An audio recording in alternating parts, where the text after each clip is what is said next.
Our idea is to fuse character need with an unusual constraint. Story plot is equal to character need plus unusual constraint. 3 main steps. Step 1. Define the character and their need, who and why. Choose a protagonist, name and what they do. For example, Rupa, the librarian. Monty, the hairstylist. Chabukranga, the sorceress. Choose a core emotional need, goal, or purpose that the character is inspired to fulfill or accomplish. For example, Rupa's purpose is to inspire the world to love books and read more books. Chabukranga's purpose is to hunt an ancient locket with which she could break an old curse on her son. Daniel, a writer, needs to finish a poem before sunset. Arman, a clockmaker, wants to repair a broken heirloom watch. Step 2. Create the constraint, the what and where. Take the need from step 1 and place it inside a highly contradictory situation or constraint. Add a single strange element that would make it incredibly challenging for the character to achieve the need.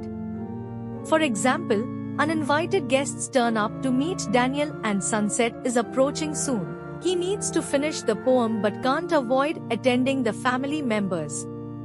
Arman, the clockmaker, can repair the heirloom watch, but can't do it without a bizarre magical tool. This tool works only in moonlight. Step 3. Fuse the conflict. Story idea is equal to need plus constraint.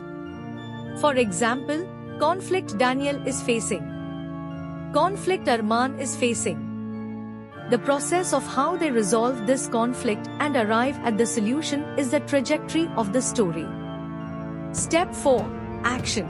Once it is clear that the process of arriving at the resolution of the conflict is the essence of the story, the next step is to actually start navigating this process by writing action. How does this process look like for the character? That's action. How the character struggles, what they experience during this process, both good and bad, both positive and negative, that all comes under the action. To build the momentum of drama in action, focus on a single obstacle or a unique challenge of the constraint. One obstacle after the other, the momentum builds. By the time the story ends, the need is either met, denied, or transformed. For example, in case of Daniel, he is able to write the poem or he fails to write the poem, or he realizes that the goal wasn't writing the poem but to interact with someone and express his feelings, which he already did with the family members.